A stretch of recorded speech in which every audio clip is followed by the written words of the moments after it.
বিসমিল্লাহিররহমানিররহিম। আসসালামু আলাইকুম। Dimla Islamia degree college online ক্লাসে যুক্ত হয়েছি। আমি মোসাম্মদ শাম্মী আক্তার, প্রভাষক, ইসলামের ইতিহাস ও সংস্কৃতি বিভাগ, ডিমলা ইসলামিয়া ডিগ্রি কলেজ, ডিমলা, নীলফামারী। প্রিয় শিক্ষার্থীবৃন্দ, শুরুতেই তোমাদের আন্তরিক শুভেচ্ছা ও অভিনন্দন জানাচ্ছি। আশা করি তোমরা সকলেই ভালো আছো, আমিও ভালো আছি আলহামদুলিল্লাহ। প্রিয় শিক্ষার্থীবৃন্দ, আজকে আমি ইসলামের ইতিহাস সংস্কৃতি প্রথম পত্রের দ্বিতীয় অধ্যায় হজরত মুহাম্মদ সাল্লাল্লাহু আলাইহি সাল্লাম নিয়ে আলোচনা করব। আমার আলোচনার বিষয়বস্তু হচ্ছে হিজরত কি, হিজরতের কারণ ও গুরুত্ব।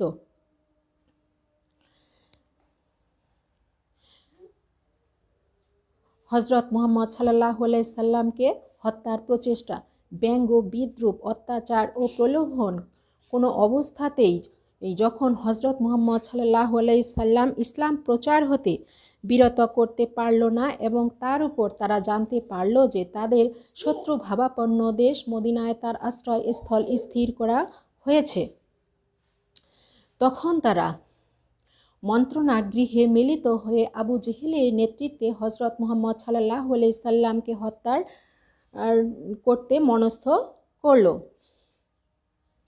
ইতোমধ্যে আবিসিনিয়া হতে প্রত্যাগত 200 জন মুসলমান এবং মদিনার মুসলমানগণকে হজরত মুহাম্মদ সাল্লাল্লাহু আলাইহি সাল্লাম মদিনায় পাঠিয়ে দিলেন এবং মক্কায় হজরত মুহাম্মদ সাল্লাল্লাহু আলাইহি সাল্লাম, হজরত আবু বকর রাদিয়াল্লাহু আনহু এবং আলী রাদিয়াল্লাহু আনহু থাকেন।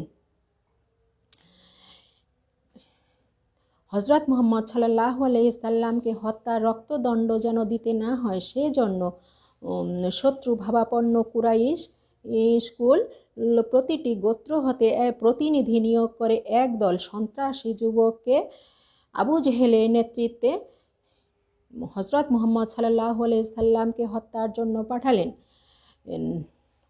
ইতোমধ্যে হজরত মুহাম্মদ সাল্লাল্লাহু আলাইহি সাল্লাম আল্লাহর ঐশী বাণী এবং তাদের ষড়যন্ত্রের কথা জানতে পেরে হজরত আবু বকর রাদিয়াল্লাহু আনহুকে সঙ্গে নিয়ে 2টি উটের পৃষ্ঠে উপবিষ্ট হয়ে মক্কাভিমুখে রওনা হলেন।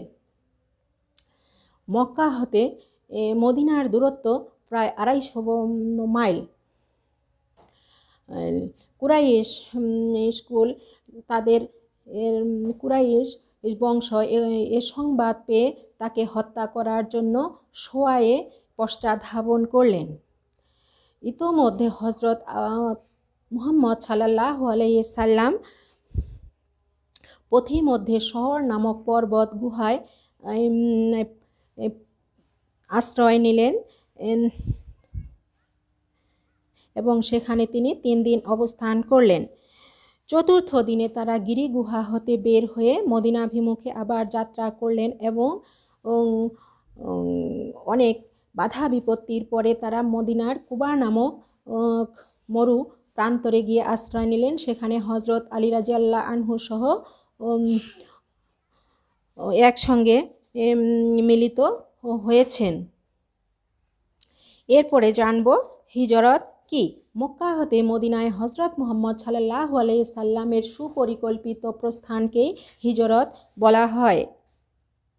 এই হিজরতকে চিরস্মরণীয় করে রাখার জন্য হজরত ওমর রাদিয়াল্লাহু তাআলা আনহু তার হিজরতের 17 বছর পর চান্দ্র মাসের প্রথম মাস মুহররমের প্রথম দিন হতে হিজরি সালের প্রবর্তন করেন। জোসেফেল যথার্থই বলেছেন, হিজরত মহানবী সাল্লাল্লাহু আলাইহি সাল্লামের সীমা পরিবর্তনকারী সীমা। কোনো ইউরোপীয় ঐতিহাসিক এ ঘটনাকে পলায়ন হিসেবে বিবেচনা করেছেন। আসলে এটি ছিল জাতির ও ধর্মের স্বার্থে সুপরিকল্পিত গমন। এরপরে আমরা জানব হজরত মুহাম্মদ সাল্লাল্লাহু আলাইহি সাল্লামের মদিনায় হিজরতের কারণ। হজরতে নবুয়াত প্রাপ্তির দীর্ঘ 12 বছর পর তিনি মক্কা হতে মদিনায় হিজরত করেন।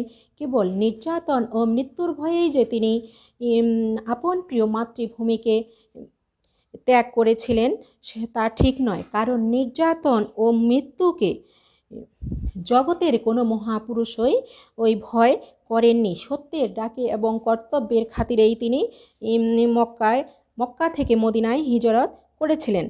হিজরতের কারণগুলো এখন আমরা আলোচনা করব। ভৌগোলিক কারণ: শুষ্ক জলবায়ু এবং উষ্ণ আবহাওয়ার জন্য মক্কাবাসীগণ ছিল রুক্ষ ও বদমেজাজি। আরবের জন্য কোনো কিছু গভীরভাবে চিন্তা করার অবকাশও তাদের ছিল না, শক্তিও ছিল না। অপরপক্ষে শস্য শ্যামলা মদিনাবাসীগণ সুরুচি সম্পন্ন এবং চিন্তাশীল ছিলেন। তারা ভালো মন্দ বিচার করার ক্ষমতা তাদের ছিল। মনস্তাত্ত্বিক কারণ: পৃথিবীর ইতিহাস আলোচনা করলে দেখা যায় যে কোনো নবী বা মনীষী তাদের স্বদেশবাসী কর্তৃক সম্মানিত হননি। হজরত সাল্লাল্লাহু আলাইহি সাল্লাম ও তার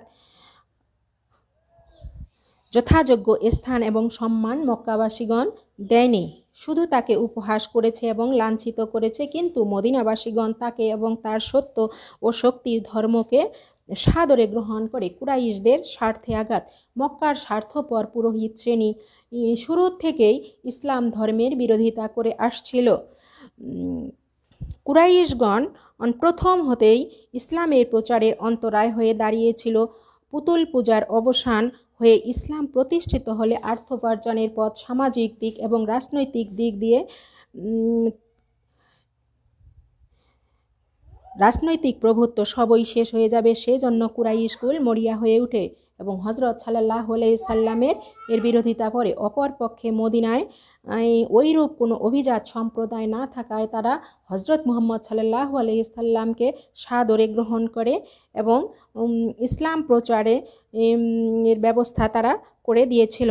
আউস ও খাজরাজ সম্প্রদায়ের আমন্ত্রণ: ঐতিহাসিক ওয়ার্টের মতে হিজরত অর্থ মুহাম্মদ সাল্লাল্লাহু আলাইহি সাল্লামের মদিনাবাসী ধর্মের দিক দিয়ে নবী হিসেবে এবং রাজনৈতিক দিক দিয়ে তাদের বিবদমান গোত্রগুলোর মধ্যস্থতাকারী হিসেবে গ্রহণ করে। মদিনায় বিভিন্ন জাতি, বিশেষ করে আউস ও খাজরাজ গোত্র দুটি কয়েক যুগ ধরে যুদ্ধে লিপ্ত ছিল। ফলে দেশের অর্থনৈতিক কাঠামো এবং জীবনযাত্রা দুর্বিষহ হয়ে ওঠে। তাদের মধ্যে মধ্যস্থতা এবং শান্তি স্থাপনের জন্য তারা হজরত মুহাম্মদ সাল্লাল্লাহু আলাইহি সাল্লামকে তাদের জীবনে প্রয়োজন মনে করেছিল এবং হজরত সাল্লাল্লাহু আলাইহি সাল্লামকে তারা হিজরতের জন্য আহ্বান করেছিল। হজরত সাল্লাল্লাহু আলাইহি সাল্লাম অসাধারণ ব্যক্তিত্বের পরিচয় দিয়ে তাকে অসাধারণ ব্যক্তিত্বের পরিচয় পেয়ে তাকে মদিনাবাসী আমন্ত্রণ জানালে তিনি মদিনায় হিজরত করেন। আত্মীয়তার সম্পর্ক: মাতৃকুলের দিক দিয়ে তিনি হজরতের ঘনিষ্ঠ আত্মীয় ছিল। তার পিতা আব্দুল্লাহ এবং প্রপিতা হাশিম মদিনায় বিবাহ করেছিল। এ ঘনিষ্ঠ আত্মীয়তার জন্য মুহাম্মদ সাল্লাল্লাহু আলাইহি সাল্লামকে মদিনাবাসী সহৃদয়তা ও সহযোগিতা পাবেন বলে আশা করেছিলেন। ইতোপূর্বে ফুফাতো ভাই জোহাইরের উদ্যোগে ও নেতৃত্বে কুরাইশদের বয়কট নীতি তারা বর্জন করেছিল। সুতরাং এমন আশা পোষণ করা অযৌক্তিক ছিল না। ইহুদিদের আগ্রহ: মদিনায় বসবাসকারী ইহুদি সম্প্রদায় তারা তাদের আসমানি কিতাব তৌরাতে শেষ নবীর আবির্ভাব সম্বন্ধে অবগত ছিল। কাজেই মুহাম্মদ সাল্লাল্লাহু আলাইহি সাল্লামকে প্রতিশ্রুত নবী হিসেবে পাওয়ার জন্য তারা অপেক্ষা করছিল। হিজরতের পূর্বেই এরূপে মদিনায় তার আশ্রয়স্থল এবং কর্মস্থল প্রস্তুত ছিল। ইহুদি ও খ্রিস্টান ধর্মের ব্যর্থতা: রাসূলুল্লাহ সাল্লাল্লাহু আলাইহি সাল্লামের মদিনায় হিজরতের পূর্বে বিভ্রান্ত ইহুদি ধর্ম, বিকৃত ও দুর্নীতিগ্রস্ত খ্রিস্টান ধর্ম মদিনায় প্রচলিত ছিল। মদিনাবাসীর নৈতিক চরিত্রের উপর এদের কোনো প্রভাব বিস্তার করতে সক্ষম হয়নি। ইসলাম ধর্ম তাদের আধ্যাত্মিক ক্ষুধা মেটাতে পারবে এ মনোভাব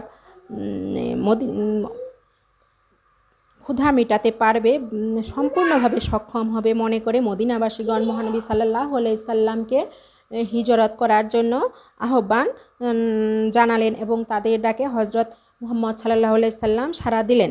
মুসাবের অনুকূল রিপোর্ট। মুহাম্মদ সাল্লাল্লাহু আলাইহি সাল্লাম মুসাব নামক একজন ধর্মভীরু অনুসারীকে তার হিজরতের 1 বছর পূর্বে মদিনায় পাঠিয়েছিলেন এবং তিনি সেখান থেকে হজরত মুহাম্মদ সাল্লাল্লাহু আলাইহি সাল্লামকে জানালেন যে মদিনাবাসীগণ ইসলামের অনুকূলে এবং সেখানে ব্যাপক ইসলামের প্রসার লাভ করেছে।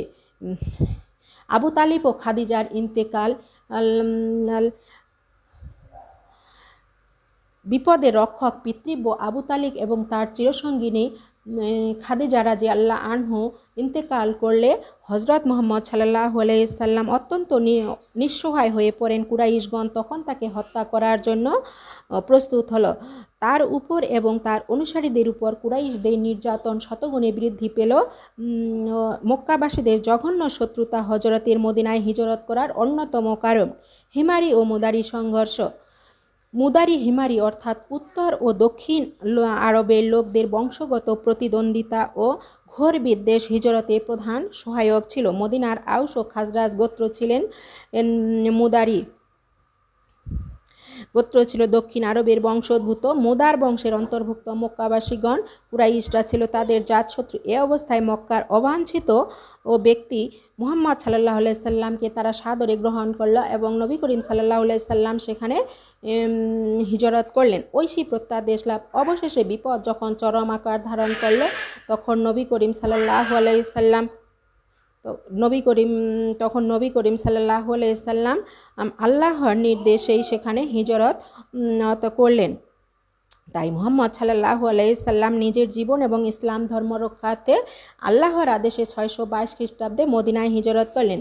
হযরত মুহাম্মদ সাল্লাল্লাহু আলাইহি সাল্লামের মদিনায় হিজরতের গুরুত্ব। মদিনা জীবনের সূচনা। ইসলামের ইতিহাস এবং হজরত মুহাম্মদ সাল্লাল্লাহু আলাইহি সাল্লামের জীবনে হিজরতের গুরুত্ব অপরিসীম। ঐতিহাসিক অধ্যাপক হিট্টি বলেন, হিজরতের সাথে সাথে মক্কা জীবনের অবসান এবং মদিনা জীবনের সূচনা হয়। এখানেই মুহাম্মদ সাল্লাল্লাহু আলাইহি সাল্লামের জীবনের মোড় ঘুরে যায়। তার জন্মভূমি শহর তাকে অবহেলিত নবী হিসেবে পরিত্যাগ করে, অথচ তার গ্রহণকারী শহর মদিনা তাকে সম্মানিত অতিথি হিসেবে মেনে নেয়। নির্যাতনের অবসান। হিজরতের পর হজরত মুহাম্মদ সাল্লাল্লাহু আলাইহি সাল্লামের পরিহাস, নির্যাতন ও নিরাশার দিনগুলোর অবসান ঘটে এবং তার জীবনে দিল আশা ও ধারাবাহিক সফলতা। ইয়াসরিববাসীগণ মহান নবীর মহাসম্মানের সাথে তারা গ্রহণ করলো এবং তথা ইসলাম দ্রুত প্রসার লাভ করলো। ইয়াসরিববাসীগণ বহুদিনের শত্রুতা ও ভেদাভেদ ভুলে গিয়ে তারা ভ্রাতৃত্ব বন্ধনে আবদ্ধ হলো এবং ইসলামী প্রজাতন্ত্র প্রতিষ্ঠিত হলে তিনি সেখানে সভাপতি হলেন। ধর্মগুরুর ভূমিকা ছাড়াও তখন তিনি রাজনৈতিক নেতা এবং শাসকের ভূমিকা গ্রহণ করেন এবং সর্বক্ষেত্রেই তার কর্তব্য অতীব সুচারুরূপে তিনি বিশ্বের ইতিহাসে নতুনকে প্রভাবান্বিত করেছেন। মদিনাতুন নবী। ইয়াসরিববাসীগণ তার সম্মানার্থে তাদের নগরীর নাম রাখেন মদিনাতুন নবী এবং সংক্ষেপে এ শহরের নাম মদিনা রাখা হয়েছিল। তার হিজরতকে চিরস্মরণীয় করে রাখার জন্য হিজরি সালে প্রবর্তন করেন হজরত ওমর রাদিয়াল্লাহু আনহু। মদিনার হিজরত ইসলামের ইতিহাসে নতুন অধ্যায়ের সূচনা করেছে। ঐতিহাসিক জোসেফেল যথার্থই বলেন, হিজরত ইসলামের ইতিহাসে পরিবর্তনকারী একটি বাস্তব ঘটনা। ধর্মপ্রচারের সাথে সাথে হজরত মুহাম্মদ সাল্লাল্লাহু আলাইহি সাল্লাম যখন একটি গোত্রনিরপেক্ষ সমাজ ও রাষ্ট্র গঠনের দায়িত্ব গ্রহণ করেন। প্রিয় শিক্ষার্থীবৃন্দ, আজকে আমি এখানেই শেষ করছি। আল্লাহ হাফেজ।